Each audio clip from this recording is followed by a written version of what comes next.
তো আমি আশা করছি সবাই আমার এই ভিডিওটা দেখবেন,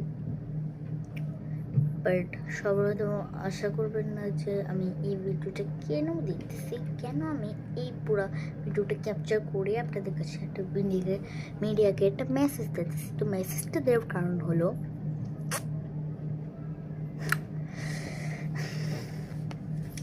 মেসেজ দেওয়ার প্রথম কারণটা হলো যে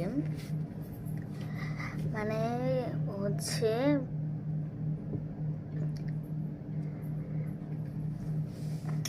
দেখা যায় যে আমি যে রাজ্য মুভি দিয়েছিলাম, মানে রাজ্য মুভি অনেক দিন আগে, মানে 1 মাস আগে বললে ভুল হবে না, তো 1 মাস আগে আমি হচ্ছে একটা ভিডিও রিলিজ করছি, একটা ছোটো শর্টস ক্যাপচার করে আমি রিলিজ করছি।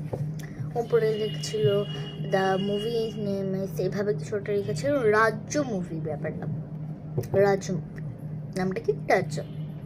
তো আমি এরপর আর একটু লিখলাম যে আরও কিছুটা লিখলাম, the parts are coming soon, please wait, লিখছেন জানি না।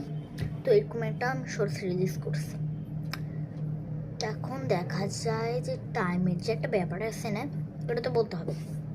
টাইমের যে একটা ব্যাপার, একটা ভিডিও ক্যাপচার করা, ভিডিও স্টোরি যে ম্যানেজ করব, হুট করে আমি হচ্ছে বলছি যে আমি রাজ্য মুভি দিব, এটা আমার সবচেয়ে বড় ভুল হয়েছে প্রথমত।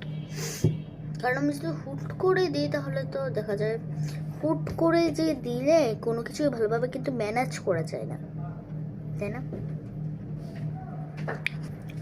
যে হুট করে যে করছি, হুট করে তো কিছু ম্যানেজ করা যায় না, তো হুট করে ম্যানেজ করাটা একদম পসিবল হয় নাই। আর আমি যে হুট করে ভিডিওটা দিলাম, কিন্তু ম্যানেজ করতে হবে, দিতে হবে।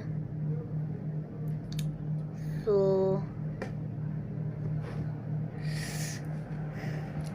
ওর জন্য আমাকে তো একটা স্টোরি ম্যানেজ করতে হবে। আমি যেহেতু হুট করে দিচ্ছি, তাই কোনো প্ল্যান ছিল না আমার, সবচেয়ে বড় ব্যাপার যে আমার প্ল্যান ছিল না। আর একটা কঠিন ব্যাপার হলো যে দেখো, আমাদের স্টোরি যদি ম্যানেজ হয়ে যায়, তবু দেখা যায় ক্যারেক্টার্স আমরা ম্যানেজ করতে পারবো না।